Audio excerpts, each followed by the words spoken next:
इसमें clearly RBI ने यानी रिजर्व बैंक ऑफ इंडिया ने कॉशन किया है public against multi level marketing activities. इसमें मैंने कुछ पॉइंट्स को हाईलाइट किया हुआ है, उसको मैं एक बार आपको एक्सप्लेन कर देता हूं। Income under such schemes majorly comes from enrolling more and more members from whom hefty subscription fees are taken rather than from the sale of products they offer। तो ये आरबीआई का कहना है।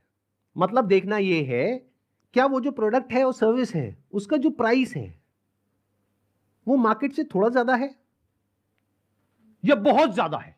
देखते हैं आरबीआई और गवर्नमेंट ऑफ इंडिया क्या कहती है उनके बिजनेस मॉडल के बारे में। The Reserve Bank has also said that acceptance of money under money circulation, multi-level marketing, pyramid structures is a cognizable offense under the Price Cheat and Money Circulation Banning Act 1978. Members of public coming across such offers, ध्यान से सुनना, should immediately lodge a complaint with the state police। ये RBI कह रही है कि अगर आपके साथ में ऐसा कुछ हुआ है तो आपको क्या करना है, you should immediately lodge a complaint with the state police। अब एक और नोटिफिकेशन है जो बहुत इंपॉर्टेंट है, इनफैक्ट मोस्ट इंपॉर्टेंट है इस पूरी की पूरी डिस्कशन के लिए।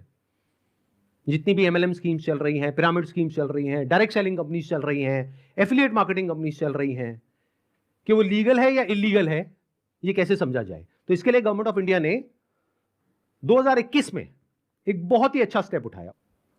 ये मेरे हाथ में एक नोटिफिकेशन है गवर्नमेंट ऑफ इंडिया का, मिनिस्ट्री ऑफ कंज्यूमर अफेयर्स का। उसमें क्या कहा गया है, ये टोटल 13 पेज का डॉक्यूमेंट है, जिसमें क्या कहा गया है, the central government hereby proposes to frame consumer protection direct selling rules 2021 में आए थे। इसके बारे में बहुत लोगों को पता ही नहीं है, इसलिए ये स्कैम इतने आसानी से चल रहे हैं। अगर पता हो तो इनकी दुकान 2 दिन में बंद हो जाए। डिटेल में अगर आप जानना चाहते हैं इसमें क्या क्या लिखा हुआ है तो नीचे यहाँ पे डिस्क्रिप्शन में आपको लिंक मिलेगा, उस पर क्लिक करके आप देख सकते हैं और पढ़ सकते हैं इसको। मैं बस शॉर्ट में कुछ पॉइंट्स मैंने हाईलाइट करे हुए हैं वो आपको बताता हूं जो समझना बहुत जरूरी है। It applies to all models of direct selling, whether it is multi level, whether it is single level, whether it is affiliate, किसी भी स्ट्रक्चर से आप सेलिंग कर रहे हो तो आपको इन रूल्स को फॉलो करना है।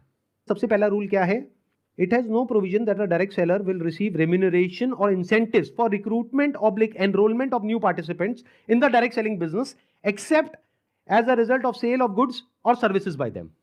मैं इसको थोड़ा सरल भाषा में ट्रांसलेट करके बताता हूं। इसमें कहा जा रहा है, आप अगर एक डायरेक्ट सेलिंग कंपनी हो तो आपकी कंपनी में जो डायरेक्ट सेलर्स हैं उनको जो पैसा मिल रहा है या इंसेंटिव मिल रहा है या कमीशन मिल रहा है वो नए मेंबर्स को एनरोल करने पर नहीं मिलना चाहिए, बल्कि वो मिलना चाहिए फॉर सेल ऑफ गुड्स और सर्विसेज बाय देम। वो जो कंपनी गुड्स और सर्विसेज दे रही है उसकी वैल्यू क्या है, अब ये कौन डिसाइड करेगा, जिन्होंने वो परचेज किया। अगर तो उन्होंने 50,000 का कोर्स परचेज किया इनकी कंपनी से और वो सब सेटिस्फाइड है तो कोई प्रॉब्लम ही नहीं है। बट अगर उसमें से 99% लोग सेटिस्फाइड नहीं और अपना पैसा वापस मांग रहे हैं और ये पैसा वापस नहीं कर रहे हैं तो ये स्कैम है ना। इसमें कहा गया है, इट अलाउज और provides for a buy back और repurchase policy for currently marketable goods which are not unpacked और services sold to the participant at the request of the participant at reasonable commercial terms. मतलब कि कोई buy back का option होना चाहिए।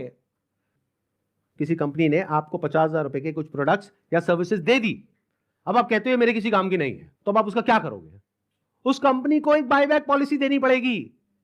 अब देखना, ध्यान से सुनना, ध्यान से समझना, बायबैक आप किस चीज पर दे सकते हो, जिसकी कोई मार्केट वैल्यू हो।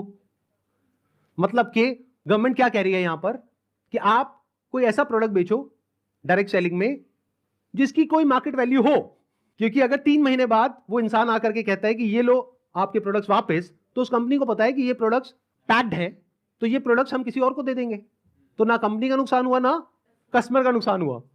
बट अगर कुछ आपने ऐसा बेच दिया है जिसकी कोई मार्केट वैल्यू नहीं है, फॉर एग्जाम्पल आपने कोर्स खरीदा इनसे, अगर आप जा करके किसी को बोलते हो कि कोर्स मैंने 50,000 का लिया है, आपको 5,000 का देती हूं, ले लो, कोई लेगा? 500 रुपए का लेगा? तो इसकी मार्केट वैल्यू क्या है? Zero. It is a clear violation of this act, इसलिए ये स्कैम है।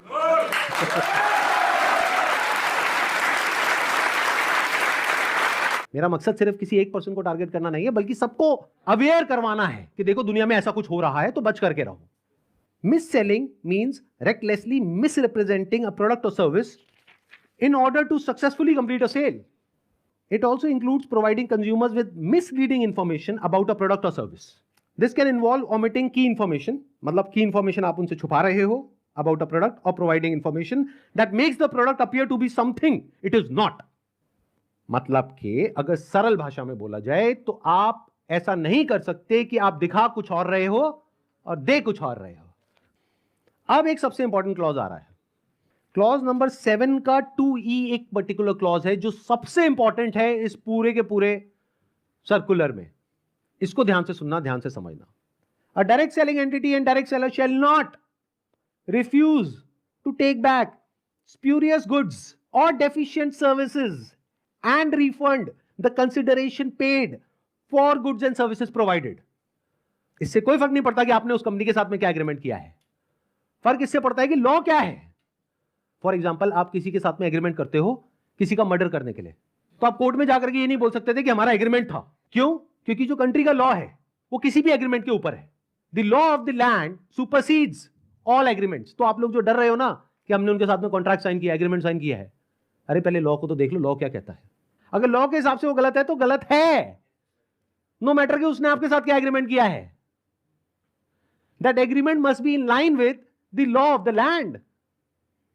तो ये क्लॉज को मैं दोबारा से पढ़ूंगा, ध्यान से सुनना।